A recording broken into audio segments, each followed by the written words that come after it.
acá viene el debate.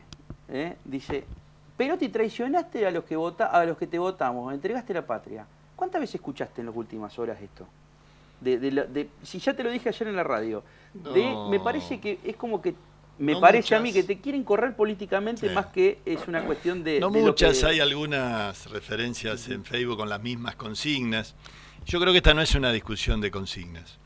Esta es una discusión para tomar con seriedad, y uno quiere ser coherente con ese planteo de lo que vos decías, porque a veces se llega por una fuerza y esa fuerza puede no coincidir con lo que después se termina votando, considerando que es algo importante para un momento de la vida de la nación o la vida de la patria.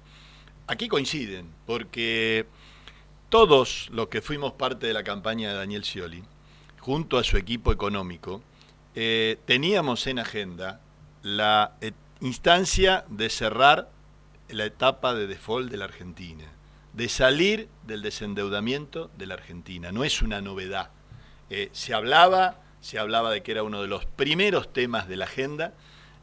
Quienes fueron puestos en ese momento como responsables del área económica, anunciados como futuros ministros, Miguel Bain, Silvina Batakis, el doctor Blecher, Marangoni, otro de los economistas que formaba parte del equipo, todos se expresaron en esa línea. Todos lo volvieron a hacer en estos días. Algunos en los medios gráficos, escritos, televisivos, dos de ellos participando personalmente en las audiencias de la Comisión de Presupuesto en el Senado de la Nación. Todos sentimos interiormente que la negociación la hubiésemos hecho mejor. Creo que esto a cualquiera le pasa cuando negocia algo. Pero todos teníamos claro que esta etapa había que cerrarla para la Argentina. ¿Por qué? Porque no es bueno para la Argentina no cerrar esta etapa. ¿A quién le sirve no cerrar esta etapa? Le sirve a los buitres, porque son los que tienen una sentencia a su favor y estando allí, esperando, sin hacer nada, las multas y los intereses corren a favor de ellos. Cada día que pasa, ellos ganan más plata. No cerrarlo es un negocio, pero además, ¿a quién le termina también siendo un muy buen negocio esto? Como la Argentina necesita financiamiento, lo tiene que salir a buscar.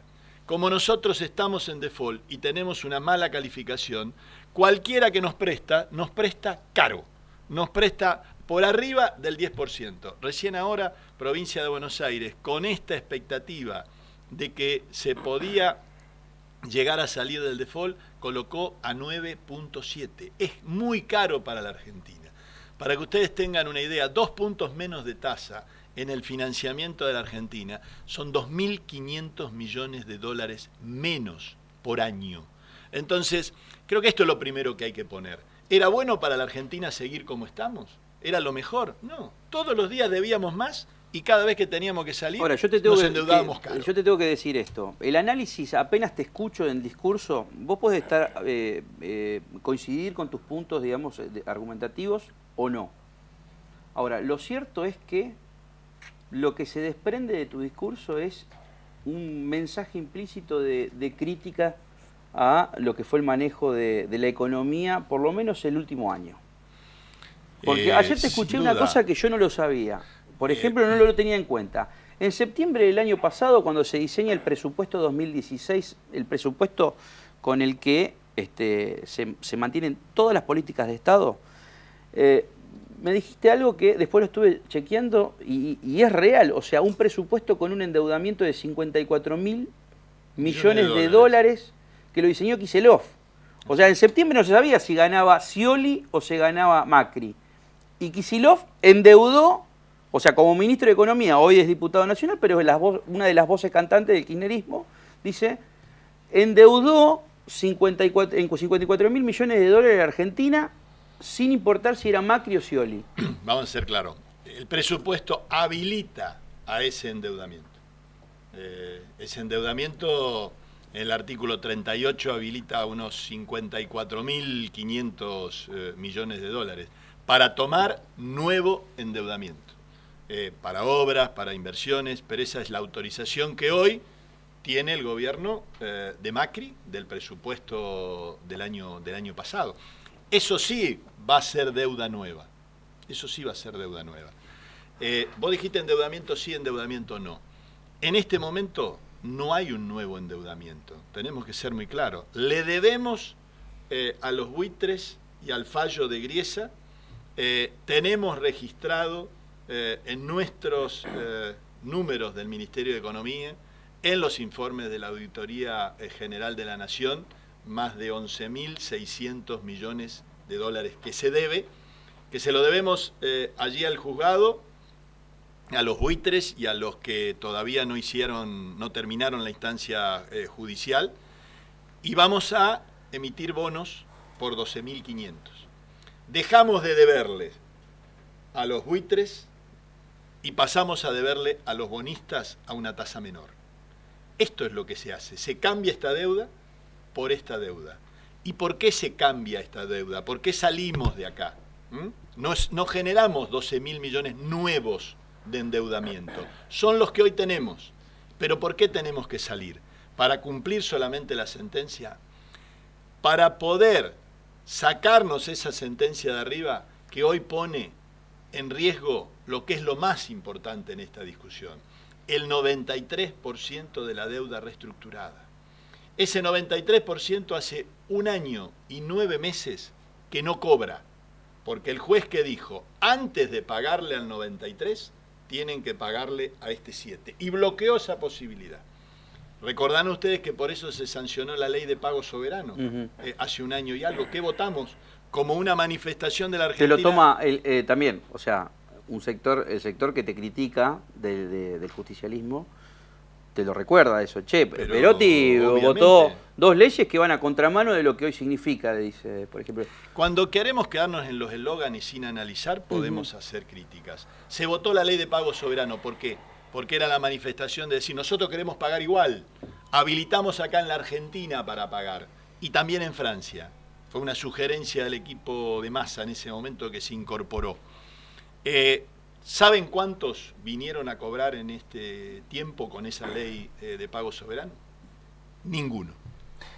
Entonces, ninguno dejó la jurisdicción que tiene, con lo cual es una instancia a cerrar porque pone en riesgo ese 93. ¿Y en qué lo pone en riesgo? Para que entendamos, porque esto es difícil para entender. Vamos a hacerlo lo más simple posible. Ese 93 hace 1 año y 9 meses que no cobra. Tiene el derecho de lo que se llama la aceleración de esa deuda. Es decir, si hay bonos que voy a cobrar a 5 o a 10 años, como no me cumplen, exijo que me lo paguen todo junto ahora. Esa sí es la mayor hipoteca de la Argentina, porque todos los esfuerzos de estos años, todos los esfuerzos de los trabajadores, de cada uno de lo que hizo la Argentina para poder pagar, se derrumbaría otra vez. Y ese es el ejemplo que yo he dado. Tenemos un puente construido en el 93%. ¿De qué nos sirve ese puente si no tengo ese 7 que me falta para llegar a la otra orilla? Se me va a caer y no puedo rifar todo el esfuerzo de la Argentina, todo el esfuerzo del desendeudamiento del gobierno de Néstor Kirchner, del gobierno de Cristina Fernández de Kirchner, que no contrajeron esta deuda, pero que sí generaron este proceso de desendeudamiento. La pregunta antes de las 3 de la tarde, después te pido que te quedes un ratito más para poder hablar de otras cosas. Quiero aprovecharte para analizar otros temas políticos y sociales. Pero antes de las 3 de la tarde, en 2 minutos quiero que me digas cómo, te voy a hacer la misma pregunta que ayer, ¿cómo derrama esta decisión, cómo derrama en corto o mediano plazo para la provincia de Santa Fe? Bien.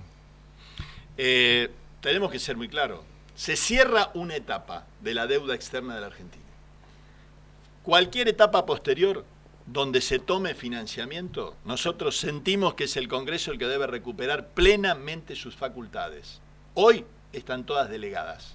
Vía presupuesto, estos 54.000 millones hoy están autorizados en la lapicera del jefe de gabinete, si quiere correrlos o quiere cambiarlos. Entonces el Congreso debe recuperar esas atribuciones. El miércoles que viene, la Comisión de Presupuesto, la Comisión de Economía, vamos a trabajar para dar dictamen, para llevar a media sanción una ley que recupere las facultades en manos del Congreso de la Nación. ¿Por qué? Porque ahí se va a analizar qué endeudamiento se puede tomar, se va a tomar y a dónde se va a destinar.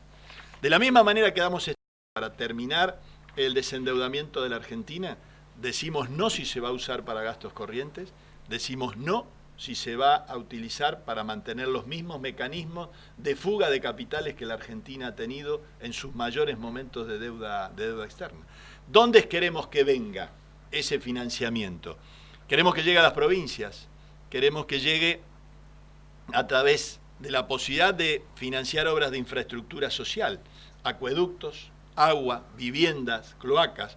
Queremos que llegue a la infraestructura productiva, todo lo que pueda mejorar los accesos a los puertos, bajar costos, y también al sector privado, que pueda endeudarse a una tasa más baja. ¿Esto va a ser inmediato? ¿Esto es mañana mismo? No, no va a ser así. Que no se engañe el oficialismo creyendo que después de esta ley llueven las inversiones y las tasas bajan. No va a ser así. Esta es una etapa que llevará tiempo. Primero hay que cerrar y después hay que empezar a transitar esa etapa. ¿Dónde puede haber una señal diferente? ¿Y dónde allí Santa Fe estoy seguro que puede jugar? La calificación de la Argentina va a cambiar. Es decir, Santa Fe como provincia va a poder salir a los mercados a buscar recursos con buenas posibilidades de conseguir mucho más barato que lo que conseguiría hoy con una Argentina que está en default. Entonces, o sea, Santa Fe se puede a partir de esta decisión, lo que tiene que leer cualquier persona o tiene que entender cualquier persona es que va a tener mejor crédito en organismos de internet. Va a poder salir al mercado externo en mejores condiciones. Esto significa conseguir plata más barata, que nos cueste menos a los santafesinos. Para infraestructura. Obviamente ese es el destino principal que uno quiere que sea el financiamiento que tome en la provincia. Ahora, qué loco. La legislatura es lo que esto, da. Omar, qué interesante para el análisis, ¿no? Porque hoy estamos hablando del endeudamiento como un valor. Sí. Como un valor. Sí, si va por infraestructura, como un valor. Pero yo recuerdo que en la legislatura de la provincia de Santa Fe, muchos dirigentes políticos estuvieron hace, sobre todo 4 años atrás, cuando fue lo de la reforma impositiva y el primer endeudamiento que quiso sacar el socialismo. Me acuerdo que Juanchi Mercier o algunos pusieron el grito en el cielo. Mario Lacaba, dijeron, ¿por qué? Che, pará, endeudamiento no, porque acá están elevando los gastos corrientes para... Ese es el tema. Ajá. Una cosa es, y para dar el ejemplo que lo entendamos, la Argentina está en el veraz. Si terminamos con esta etapa, nos van a sacar del veraz, nos devuelven la tarjeta de crédito. Con la tarjeta de crédito yo puedo ir y comprar una computadora para mi hijo que la necesita para estudiar, para aprender, para capitalizarlo en una etapa de aprendizaje, o puedo usar la tarjeta y me voy de vacaciones, me voy a comer, me la gasto. Esto es gasto corriente. Para esto no. Para esto no hay que endeudar. La inversión es que ese equipamiento que estoy incorporando en la familia me está sirviendo para algo. Lo otro es un gusto que me doy, es una posibilidad de que se pueda hacer. Tengo humedad en la casa, arreglo mejoro, valorizo mi casa, resuelvo una situación, genero o incorporo algo que en el negocio me permite trabajar mejor, vender de otra manera, o me voy de vacaciones o me lo gasto a la noche. Entonces, después del corte, esa es la diferencia grande que tenemos. Después del corte, quiero que me digas si sos kirchnerista o no, ahora. Porque es una pregunta clave, porque parece como que... Yo siempre he respondido... Pero respondeme después porque quiero analizar ese tema, porque hay muchos que te han tratado de kirchnerista, otros dicen, no, es justicialista, es coherente. Fue el candidato de Scioli, o sea, Scioli planteaba eso. Bueno, esa dualidad que se da hoy, la quiero después del corte, ¿te parece? Hacemos rápido. No, en un ratito, déjame. Yo el otro día decía en el programa Ciudadanos que hacía rato que no se generaba esto con un dirigente político dentro del justicialismo. La última vez fue con Reutemann. O sea, esto de estar cruzándolo a cada rato o elogiándolo. O sea, me parece que debe ser una mochila importante o un momento importante donde vos tenés que analizar todo el espectro. Uno lo vive de esa manera y tiene muy claro que hay que hacer los mayores esfuerzos y poner lo mejor de cada uno para ayudar a que esas expectativas favorables que el justicialismo despertó se puedan sostener. Y en la pregunta, siempre lo he dicho, yo soy peronista, desde que empecé a militar soy peronista. En esos momentos no existía el kirchnerismo o alguna de los nombres que se le fueron poniendo a las distintas etapas donde el peronismo fue gobierno. y no me voy a apartar de eso. Esto me permite tener el diálogo con todos los sectores y ser respetuoso de cada uno de los sectores, ser respetuoso de cada una de las etapas.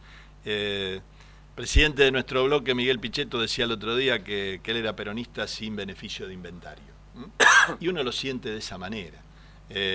Y lo siente de esa manera y lo que quiere fundamentalmente en esta etapa, donde hay mucha gente joven militando en distintos espacios, que crezcan con criterio, que lo enriquezcan, que más allá de las consignas profundicen y analicen con argumentos para crecer. Porque creo que eso va a ser la mejor etapa de una renovación que tiene que tener, y alguien que preguntaba recién del mismo justicialismo, tiene que tener una etapa nueva, tiene que tener, a mi entender, una etapa que exprese en el partido a aquellos que cotidianamente están con la gente. Aquellos que han sido elegidos por la gente en alguna de las modalidades. ¿Y esto qué es? Al presidente comunal que lo votaron, al intendente que lo votaron, a los senadores que lo votaron en sus departamentos, a los dirigentes gremiales que sus afiliados los ratifican o no los ratifican. Eso tiene que tener una prioridad con alguno de que alguien lo puso en una lista. Entonces, estas cosas son donde creo que el justicialismo en su estructuración puede expresar una unidad, pero también expresar un vínculo directo con la sociedad. O sea, se construye con los que se expusieron en una candidatura encabezando. Y los que tienen en el día a día un vínculo directo desde una responsabilidad con una gestión, en una administración, con una gestión en una instancia ayer gremial agregabas, de alguna actividad. No con los, dijiste, no se puede construir con los que fueron colgados de una lista sábana. Me dijiste ayer en el programa de radio. Es un análisis distinto, porque los que a veces aparecen en una lista sábana, nadie se quiere hacer cargo. Es decir, ¿a quién, cómo, por qué? Siempre cuando alguien, desde una comisión vecinal, fulano ¿por qué está? Y porque es de aquel sector del barrio, y la gente de aquel sector quiere tener a alguien. Desde allí tiene que surgir. Alguien que esté allí expresa a alguien. Bueno, yo creo que es un buen momento para conseguir una expresión partidaria con ese objetivo, con gente nueva, con gente joven. Hay gente joven que es nueva y hay gente nueva que no es tan joven, pero no ha tenido espacios antes o tiene posibilidades o responsabilidades políticas en los territorios ahora. Yo creo que allí es donde debe estar planteándose el tema del partido. Que me llamó la atención ayer, que fuiste contundente. Hiciste una declaración en la radio, voy recordando como para ir sintetizando y que sea mucho más, para ir generando un valor, digamos, agregado a los conceptos ya vertidos. Pero ayer dijiste, Rossi tiene una etapa cumplida dentro de la provincia de Santa Fe. ¿Qué significa eso? En un contexto, yo soy el primero que me pongo fuera de la instancia del partido provincial. Soy senador nacional. Seguir queriendo estar en la provincia es seguir tapando la posibilidad de que otras figuras estén siendo parte. Eso no significa desentenderse. Y lo mismo pasa con él o con otros dirigentes que ya tienen alguna instancia de cargos nacionales. Me parece que tiene que haber una etapa donde alguien no tenga que quedarse con todos los cargos. Si es esto, tiene que ser esto, tiene que ser esto. Creo que esa etapa tiene que cambiar, tiene que venir una etapa donde nosotros confiemos en los criterios de construcción política, en los criterios de equipos, de formación de cuadros, a través de una estructura que pueda interpretar a la sociedad. Eso es lo que nos va a dar posibilidades en la provincia de Santa Fe de ser una alternativa superadora a lo que es el socialismo en el gobierno. Hay que ir preparándose para eso. ¿Falta mucho? Claro que falta, pero formar gente no se hace de la noche a la mañana. Quiero ir aprovechando 30 segundos de cada tema. Vamos. Como para poder aprovechar tu visita. A ver, la gestión de Lifchit. ¿Qué es lo que más te preocupa de la gestión de Lifchit? ¿Y qué es lo que te parece como un punto positivo? Me sigue preocupando la seguridad. Tiene que ser la prioridad central en la provincia de Santa Fe. No se debe delegar. Claramente yo decía en la campaña que es el gobernador el que conduce a la policía. Puede tener y tiene que tener todos sus colaboradores, pero hay que asumirla plenamente como el tema central a dar batalla. Coordinar de la mejor forma con las fuerzas federales, generar los mayores esfuerzos necesarios para que la justicia acompañe el accionar policial, acompañe el accionar de las fuerzas federales en territorio. Es una prioridad para Santa Fe, es una prioridad para el territorio. Pero ¿cómo ves la seguridad hoy? Con mucho para mejorar.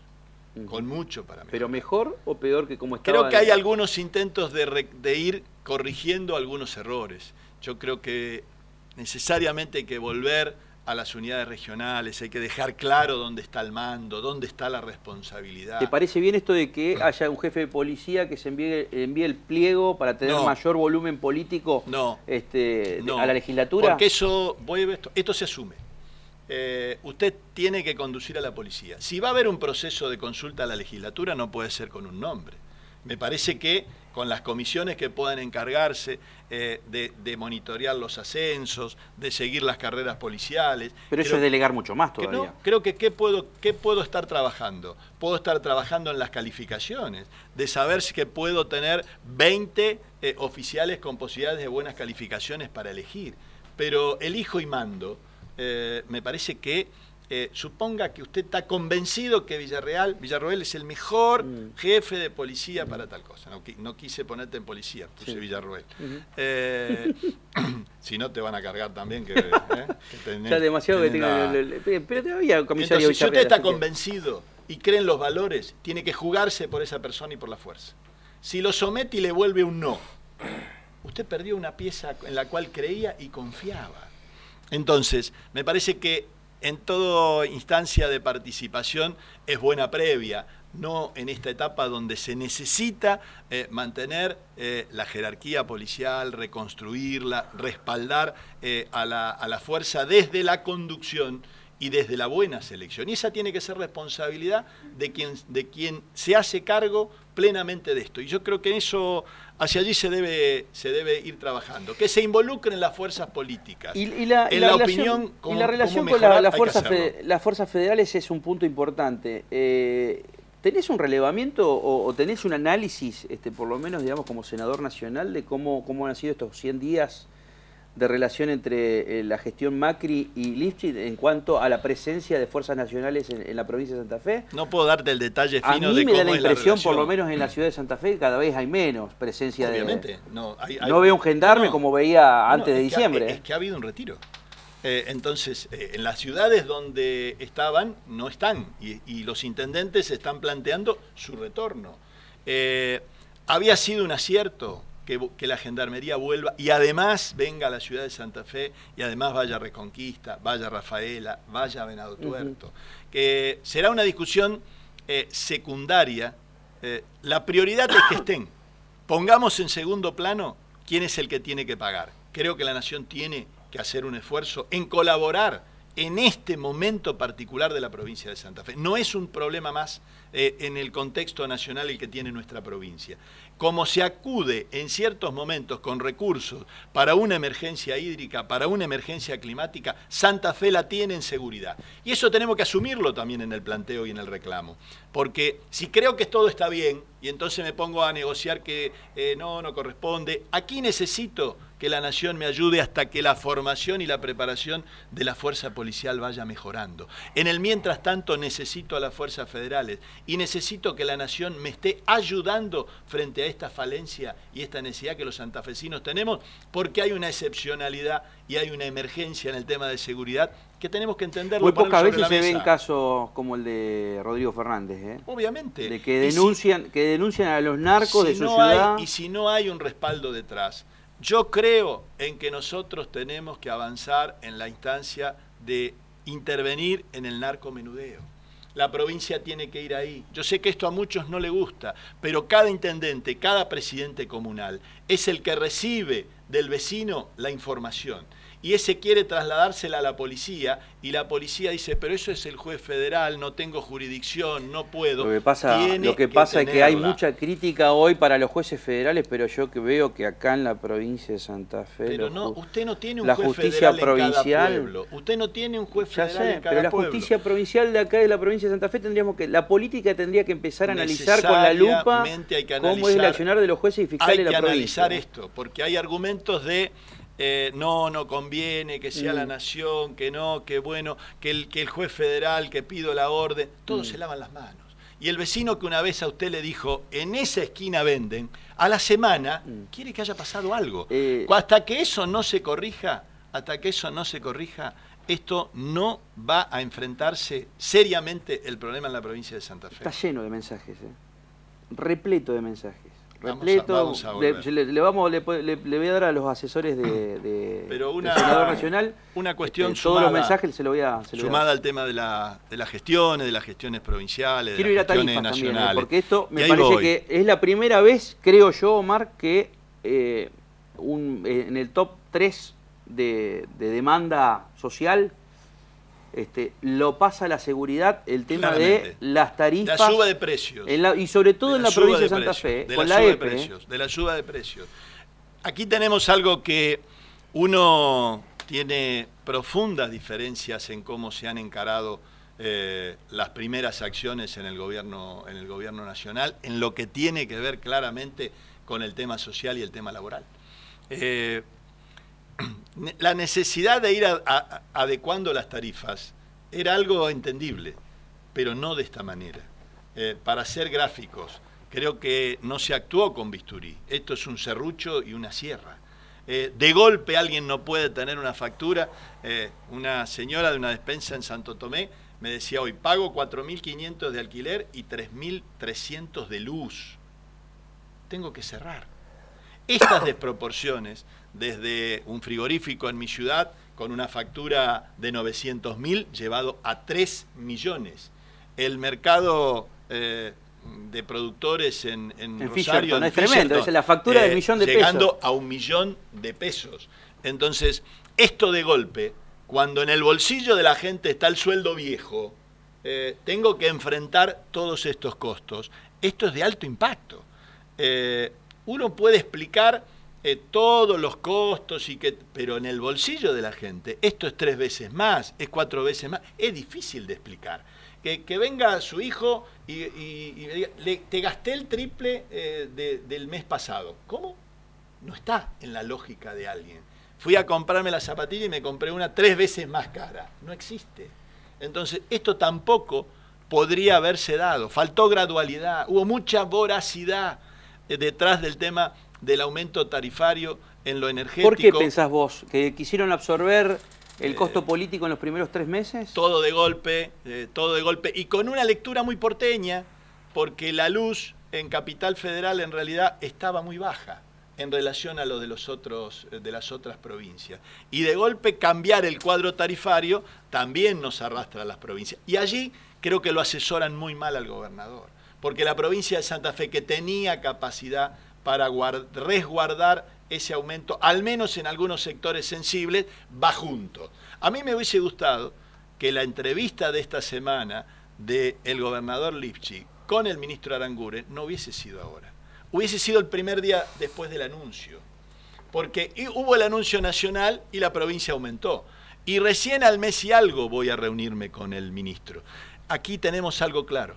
El gobernador ha sido claro y uno comparte en que quiere tener una política de apoyo a la producción y a la pequeña y mediana empresa. Bueno, en la cancha se van a ver los pingos. Lo primero que va a haber que hacer es cambiar el cuadro tarifario. Hay que retrotraer esas tarifas para las pymes, en particular para las electrointensivas, porque quedaron fuera de mercado. Estamos empujando a que despidan gente si guardamos ese cuadro tarifario. Hay que retrotraerlo.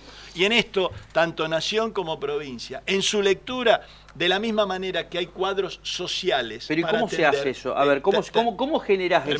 Permíteme terminar la idea. De la misma manera que hay cuadros sociales para familias, y va a tener una tarifa distinta.